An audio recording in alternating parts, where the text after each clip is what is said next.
சாப்பாட்டில் உப்பு இல்லைன்னா இன்னைக்கு நடக்கிற சண்டை என்ன? ரசத்துல புளி அதிகமா போடலாம்னு சொன்னா சண்டை என்ன இன்னைக்கு முஸ்லிம் சமூகத்தின் மத்தியில்? அதுக்காக தலாக் இந்த நிலைக்கு சமூகம் தள்ளப்படுகிறது என்றால் அல்லாஹ்வுடைய தூதர் முஹம்மது ரசூலுல்லாஹ் ஸல்லல்லாஹு அலைஹி வஸல்லம் அவர்களுடைய குணத்தை பற்றி சொல்கிறார்கள். மா ஆபன் நபியு ஸல்லல்லாஹு அலைஹி வஸல்லம் தஆமன் கத்து. அல்லாஹ்வுடைய தூதர் ஒருபோதும் உணவை குறை கூறியதே கிடையாது. பிடித்திருந்தால் சாப்பிடுவார்கள், பிடிக்கவில்லை என்றால் விட்டு விடுவார்கள். பிடித்திருந்தால் சாப்பிடுவார்கள், பிடிக்கவில்லை என்றால் அதை விட்டுவிட்டு மற்றதை சாப்பிடுவார்கள். குறை கூறி சமைத்தவர்களுடைய உள்ளத்தை அல்லாஹ்வுடைய தூதர் காயப்படுத்த மாட்டார். அவ்வளவு நேரம் சிரமப்பட்டு அடுப்பிலே வெந்து வேர்வையெல்லாம் வடிந்து ஓடும் அந்த நிலையிலே சமைத்து வைப்பால் தங்களுடைய மனைவி. ஆனால் ஒரு நிமிடத்தில் அவர் வார்த்தையால் ஒட்டுமொத்த உள்ளத்தையும் காயப்படுத்தி விடுவார். அதனால் மனைவி சமைத்தால் அந்த மனைவியுடைய சாப்பாடு சரியாக இல்லை என்றாலும் நீங்கள் புகழ்ந்து பாருங்கள். அந்த மனைவியுடைய உள்ளத்திலே ஏற்படக்கூடிய மகிழ்ச்சியை அந்த மனைவியுடைய கண்களிலே பார்க்கலாமா இல்லையா? இதெல்லாம் அடிக்கடி இந்த மாதிரி சம்பவங்கள் சொல்லும் பொழுது ஒரு நகைச்சுவையை நான் கூறிக்கொள்ளுவேன். இப்படித்தான் ஒரு இமாமுடைய பயானை கேட்டுக்கொண்டு உணவு சமைச்சால், மனைவி சமைத்தால் அதை புகழுங்கள் என்று கேட்டுக்கொண்டு ஒரு மனிதர் இன்னைக்கு போய் நம்முடைய மனைவி சமைச்சதை புகழ்ந்துருவோம், இவ்வளவு காலம் இப்படி இருந்துட்டோமே, இப்படியும் ஒரு சந்தோஷம் இருக்கான்னு கேட்கறதுக்காக வீட்டுக்கு போறாரு. அவசரமா போய் அவருக்கு முன்னாடி உணவு விரிப்புகள் வைக்கப்படுகிறது. வைத்தவுடன் நல்லதா இருக்குது சாப்பாடு, அதை எடுத்து சாப்பிட ஆரம்பிக்கிறார். அவ்வளவு மகிழ்ச்சி, சந்தோஷம். மனைவி முகத்தை பார்க்கறாங்க, கணவன் முகத்தை, அவ்வளவு மகிழ்ச்சி பொங்குது. சாப்பிட்டு முடிச்சோம், என்னதான் இவர் சொல்றாருன்னு பார்த்துருவோம் சொல்லி மனைவி நிக்கிறாங்க. என்ன சாப்பாடு தெரியுமா இன்னைக்கு? அல்ஹம்துலில்லாஹ், இப்படி ஒரு சாப்பாட்டை உங்ககிட்ட இருந்து நான் இதுவரைக்கும் சாப்பிட்டதே இல்லையே அப்படின்னு சொல்லி இமாம் சொன்னதை செயல்படுத்திட்டோன்னு சொல்லி அவர் சந்தோஷம் அடைகிறாரு. மனைவி முகத்தை பார்த்தா அவ்வளவு கருப்பாயிடுச்சு, அவ்வளவு கோபம் வந்துருச்சு மனைவி. என்னங்க, இவ்வளவு காலம் நான் சமைச்சு போட்டேன், அதை பத்தி நீங்க எதுவுமே சொல்லலை, இது வரைக்கும் குறை சொன்னீங்க, அதுக்காக அடிச்சீங்க, அதுக்காக திட்டினீங்க, இன்னைக்கு தான் பக்கத்து வீட்டில் போய் சாப்பாடு வாங்கிட்டு வந்த, அதை போய் நீங்க இப்படி சொல்லிட்டீங்களா அப்படின்னு சொல்லி மனைவி கோபம் அந்த அளவு தெரிச்சிருச்சு. அதனால கன்ஃபார்ம் பண்ணிக்கோங்க, இன்னைக்கு போய் நீங்க ட்ரெயின் பண்ணீங்கன்னு சொன்னா அதை போய் நீங்க கன்ஃபார்ம் பண்ணிக்கோங்க, இது இந்த வீட்டில் சமைச்ச சாப்பாடான்னு சொல்லி. அல்லாஹ் ரப்புல் ஆலமீன் எங்களுடைய முகத்தை மரணம் வரை சிரித்தவர்களாக அல்லாஹ் அருள் புரிவானாக.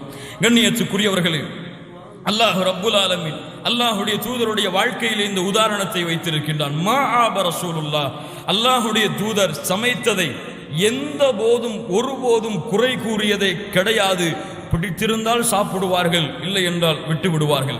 கண்ணியத்துக்குரியவர்கள், இதைத்தான் குத்துபத்துல் ஹாஜாவிலே இமாம் அவர்கள் ஓதுவார்கள். நமக்கெல்லாம் அர்த்தம் புரியாது, அதனால் ஏதோ ஓதுகிறார்கள், அல்லது அந்த பதற்றத்திலே கைகாலெல்லாம் நடுங்கும். சில பேருக்கு திருமண சபையில பார்த்தா அந்த நடுக்கத்தில் இதுவெல்லாம் இன்னும் நமக்கு புரியாம இருக்கலாம்.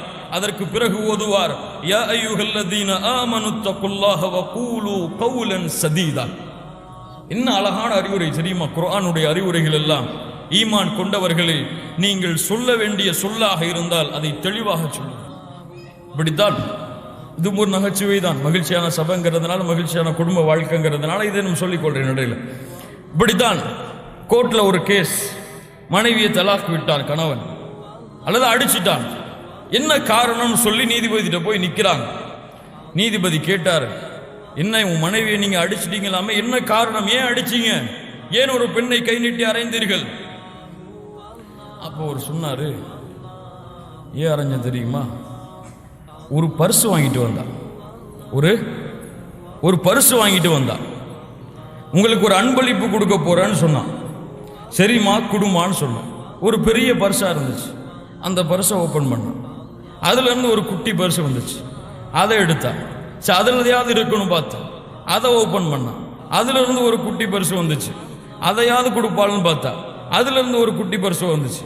அதுல இருந்து ஓப்பன் பண்ணி கொடுப்பாளான்னு பார்த்தா அதுவும் இல்லை. அதுல இருந்து ஒரு குட்டி பர்ஸ் வந்துச்சு. அதுலயாவது கொடுப்பாளான்னு பார்த்தா இல்லை. சரி, அதுல இருந்து ஒரு குட்டி பரிசு வந்துச்சு.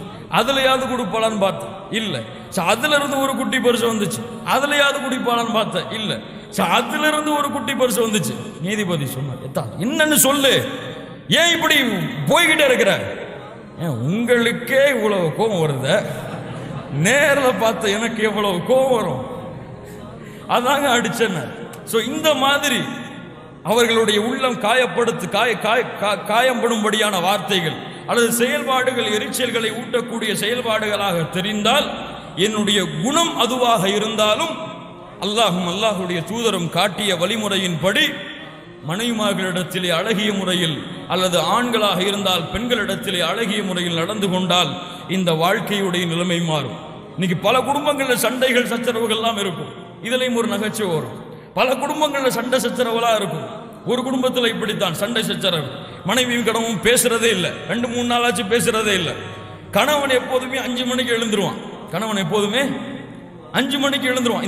இந்த எதுக்கு சொன்னா, கணவன் மனைவியுடைய வாழ்க்கையில் ஒரு புரிதல் இல்லை என்றால், அதாவது ஒரு கோணம் சண்டை போட்டா இன்னொரு கோணம் மகிழ்ச்சியாக்கணும், அல்லது இன்னொரு கோணம் சண்டை போட்டா இன்னொரு கோணம் மகிழ்ச்சியாக்கணும். 2 கோணமும் திருந்தா என்ன ஆகும்? இப்படித்தான் கணவன் 5 மணிக்கு எழுந்திருக்கணும் கரெக்டா.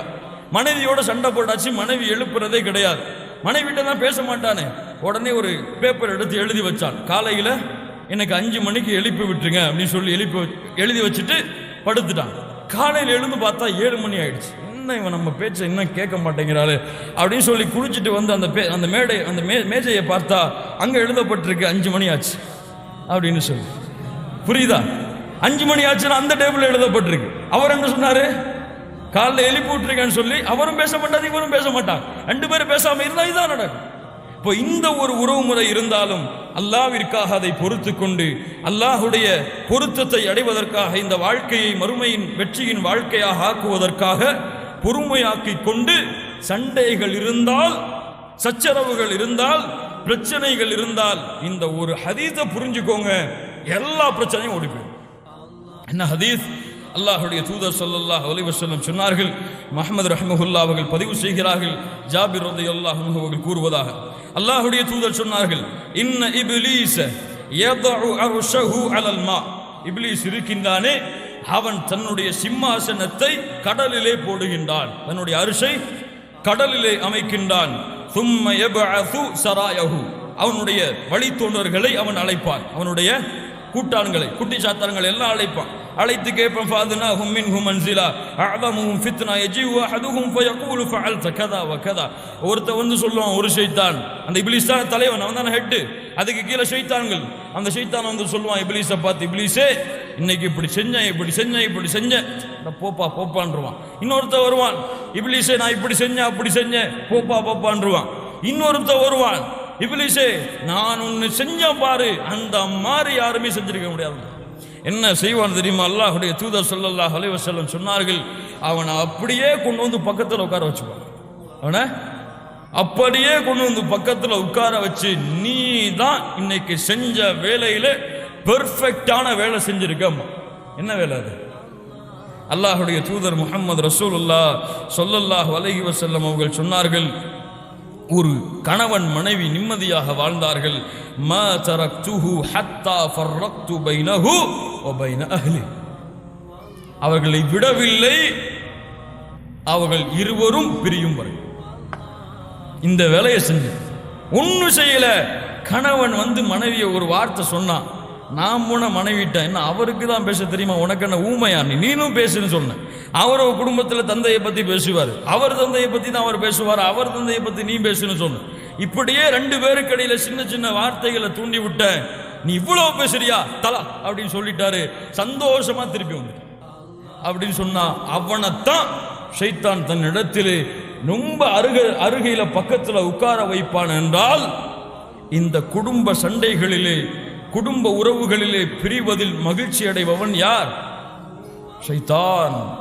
ஷைத்தானுடைய நாட்டம் வெற்றியானால் அல்லாஹ்விடத்திலே விட்ட சவால், அல்லாஹ்விடத்திலே விட்ட சவால், யா அல்லாஹ் உன்னுடைய அடியார்களில் பலரை உனக்கு நன்றி உள்ளவர்களாக நீ பார்க்க மாட்டாய் யா அல்லாஹ். இந்த வாக்கு சித்துப்பான். இந்த ஹதீஸ் நினைச்சல் ஏதாவது பிரச்சனை வருதா, ஷைத்தான் வந்துட்டான்.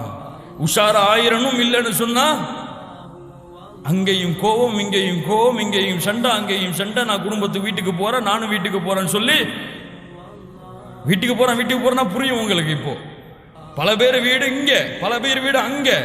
இப்போ அங்க அப்படியே மாறிடுச்சு. நான் வீட்டுக்கு போறேன், இவரு நான் வீட்டுக்கு போறேன்னு பல குடும்பங்கள்ல இங்க. இப்படிப்பட்ட உறவு முறைக்கு நம்முடைய சமூகம் தள்ளப்படும்.